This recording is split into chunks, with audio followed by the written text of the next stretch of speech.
அந்த தார்மீக உரிமையை அந்த தார்மீக உரிமையை அதிமுக இழந்துடுச்சு. அதை இழந்ததுனால தான் அதை நம்ம சுட்டி காட்டிட்டு இருக்கோம். அதை மக்கள் உணர்ந்திருக்கிறாங்க, மக்களும் அதை ஏற்றுக்கொண்டிருக்கிறாங்க. அதனால இன்னைக்கு அதிமுக தொடர்ந்து நிராகரிக்கப்படுகின்ற காரணம் என்ன அப்படின்னு சொன்னா, குறைந்தபட்சமான கொள்கை அளவு கூட இல்லாம இன்னைக்கு சுயத்தை இழந்து இன்றைக்கு அதிகார வெறிக்காக யார் காலில் வேண்டுமானாலும் மண்டியிடலாங்கிற நிலைமைக்கு அதிமுக போயிருக்கிறதுனால தான் இன்னைக்கு மக்கள் அதை தொடர்ந்து நிராகரிச்சுட்டு இருக்கிறாங்க. அதே தான் நாங்களும் சொல்றோம், அவங்க கொள்கை இழந்துட்டு இருக்கிறாங்க.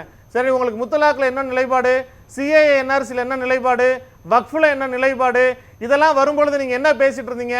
நாடாளுமன்றத்தில் உங்களுடைய நாடாளுமன்றத்தில் மாநில உரிமைகள்ல மாநில உரிமைகள் தொடர்பாக நாடாளுமன்றத்தில் நீங்க என்ன பேசிட்டு இருந்தீங்க?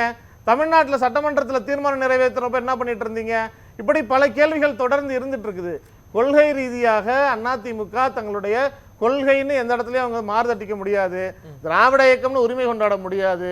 அதையும் தாண்டி இன்றைக்கு 2026 சட்டமன்ற தேர்தலை பொறுத்த வரைக்கும் அவங்க தங்களுடைய கட்சியை காப்பாற்றிக் கொள்வதற்கே படாத பாடுபட்டு இருக்கிறாங்க.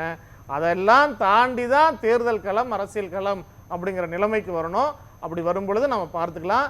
இப்போதைக்கு அவர்கள் டெல்லினால ரேப் அப் பண்ணி பாதுகாக்கப்பட்டு இருக்கிறாங்க.